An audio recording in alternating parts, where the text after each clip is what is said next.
minutes as we get into this Malik Monk conversation. 916-339-1140 if you want to be a part of it. I was sitting here thinking last night about some of the conversations we've had in the past with one Malik Monk. And I think I've said this to one Chris Watkins before, just as far as, well, how come nobody is on the side of Malik Monk starting, or a lot of people are moving away from that, but there's no question marks about being in the closing lineup. So as we've gone back and forth and had these conversations, I really thought about it, and this is what I came up with. At the beginning of the game, everybody needs to find that rhythm. And I'm not really sure how Malik Monk is going to find his rhythm with the other guys that need to find their rhythm. And look, I know that De'Aaron Fox is a guy who, with that former lineup of Kevin Huerter starting and Harrison Barnes, he knew he was going to need help, right? And we have Domantas Sabonis as the tone setter. So a lot of times De'Aaron Fox, he would kind of fall back at the beginning of the game, and he would be the one to take that back seat. And then, okay, De'Aaron gets going a little bit later. Again, as a 9 seed and coming off of one play-in victory, and then you lose with the opportunity to get into the playoffs, I'm not looking at that. I'm not looking at anything the Kings did last season as a barometer to say, oh, yeah, well, they got to keep doing that. Why? They're the 9 seed.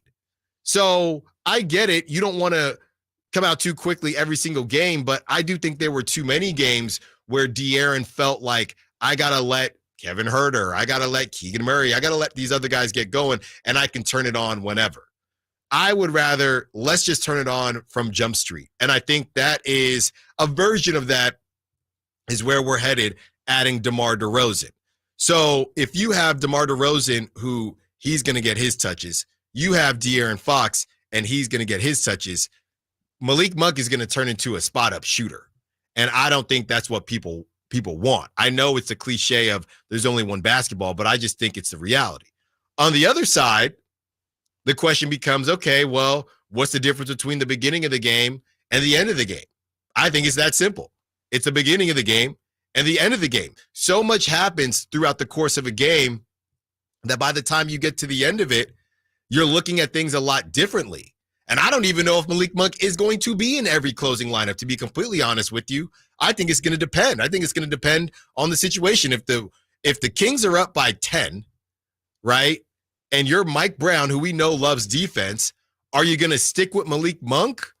Or are you just going to put in Keon Ellis and get that efficiency, that defensive efficiency where it should be, and make sure you close this thing out? You got plenty of scoring now. You don't necessarily need Malik Monk in the starting or closing lineup. You don't need him. That's not to say that he shouldn't be in it or that you don't want him in it, but you don't need him because of the addition of DeMar DeRozan.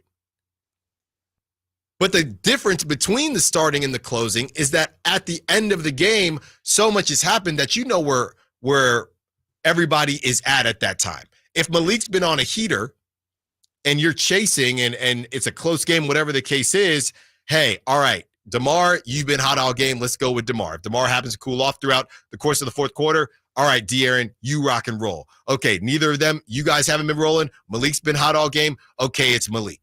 So I think that the closing lineup can be more dynamic than the starting lineup. There are not a lot of teams, even if their starting lineup stinks, that changes their starting lineups that much. There's something to be said about having a set lineup. We talked about it last season. Hey, would you think about if this lineup looks like this, like against the Timberwolves, do you start Alex Len? Or against a different team, do you start Trey Lyles? And there's a reason a lot of or most teams don't do that. It's just not going to work. There is a rhythm.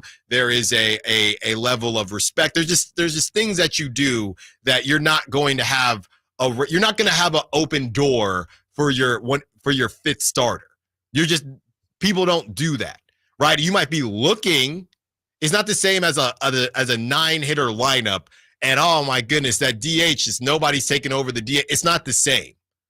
But as far as the closing lineup is concerned, I do think it can be more dynamic. I do think it can be based on situation. If Malik Monk is 2 for 15, There's no need to have him. You might not feel like there is a need to have him in that closing lineup, even if you are chasing. Because again, when you think about Keon Ellis, this is not a guy who is unable to score the basketball. He can shoot the basketball. So I understand why people do not think that Malik Monk should start.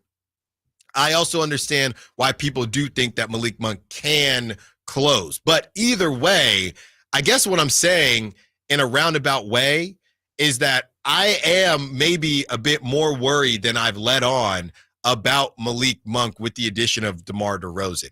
Not because of the amount of offense or whatever it is. It's that you have three guys that are pretty similar.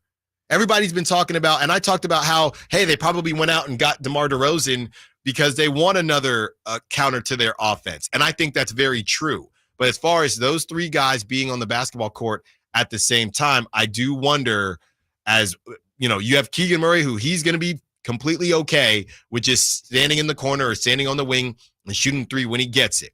But, and when I say okay, I mean comfortable, not that anybody would have an attitude. But I look at this and I see, and I'm wondering how many minutes Malik Monk is going to get and how often. Really, it's not about, the reason I bring up the starting and closing lineups, because that's when I know De'Aaron Fox and DeMar DeRozan will be playing. I don't think Malik will have an issue when it's just the two of them, when it's just Malik and DeMar, when it's just Malik and De'Aaron. But when we're talking about all three of them together in a closing lineup, I really think that it's going to be dictated by the situation. But I have more faith in the closing lineup and figuring that out, where it's more street ball, let's get a bucket and figure this thing out, than I do at the beginning of a game where it's, okay, do you want to shoot? Am I going to shoot? Whatever it is. And having a Keon Ellis or a Kevin Huerter in that situation takes away that possible issue. Coming up next, we get into a little bit of the NFL, and we follow up on the AFC teams that could surprise people, and we follow up with the NFC teams that could surprise people. Stiles and Watkins, Sactown Sports. The only